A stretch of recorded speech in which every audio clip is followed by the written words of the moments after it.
இன்றைக்கி நம்ம அட்டகாசமான ஈரல் கிரேவி எப்படி செய்கிறதுன்னு பார்க்கலாமா. அதுக்கு மிளகு, சோம்பு, சீரகம், ஹோல் ஸ்பைசஸ், ஏலக்காவும் இருக்கணும். எல்லாத்தையும் சேர்த்து நல்லா ட்ரை ரோஸ்ட் பண்ணிக்கலாம். ட்ரை ரோஸ்ட் பண்ணிட்டு ஒரு கையளவு கருவேப்பிலை எடுத்துகிட்டு அதுவும் தண்ணியெல்லாம் போகிற அளவுக்கு நல்லா ரோஸ்ட் பண்ணிவிட்டு அது எல்லாத்தையும் ஒரு மிக்சர் ஜாரில் சேர்த்துட்டு நைஸாக பவுட்ரு பண்ணி எடுத்துக்கலாம். பவுட்ரு ஒரு பாத்திரத்துக்கு மாற்றிட்டு இப்போ அதே மிக்சர் ஜாரில் நான் இஞ்சி, பூண்டு, அது கூட ஒரு 4-5 சின்ன வெங்காயமும் சேர்த்து நல்லா ஃபைன் பேஸ்ட்டாக அரைச்சி எடுத்துக்கிட்டேன்.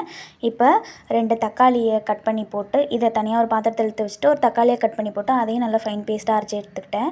இப்போ ஒரு கடாயை அடுப்பில் வச்சுட்டு அதில் 2 டேபிள் ஸ்பூன் எண்ணெய் விட்டுட்டு இஞ்சி பூண்டு பேஸ்ட்டு ஒரு 50 கிராம் அளவில் சேர்த்துட்டு பச்சை வாசனை போகிற அளவு நல்லா வதக்கி எடுத்துக்கலாம்.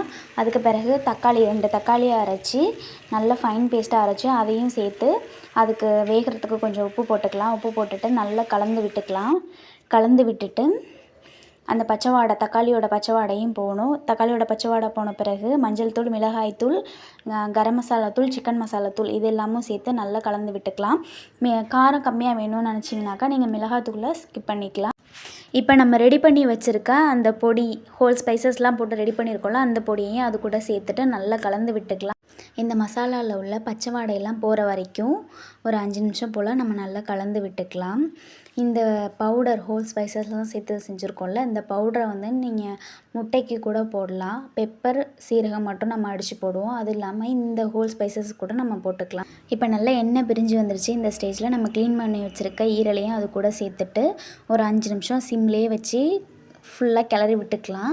கிளறி விட்ட பிறகு 1/2 டம்ளர் தண்ணி சேர்த்து ஒரு 5 நிமிஷம் சிம்மில் வச்சு மூடி திறந்து பார்த்தோன்னா டேஸ்டியான ஈரல் கிரேவி ரெடி. இதை வந்து நம்ம சாதம், சப்பாத்தி, இட்லி, தோசைக்கு கூட நல்ல காம்பினேஷனாக இருக்கும். மறக்காமல் இந்த ரெசிபியை செஞ்சு பாருங்கள். செஞ்சு பார்த்துட்டு எப்படி இருக்குன்னு சொல்லுங்கள். இந்த வீடியோ பிடிச்சிருந்ததுன்னா லைக் பண்ணுங்கள், ஷேர் பண்ணுங்கள், மறக்காமல் கமெண்ட் பண்ணுங்கள் செஞ்சு பார்த்துட்டு. முக்கியமாக சப்ஸ்கிரைப் பண்ணிவிடுங்க. தேங்க்யூ.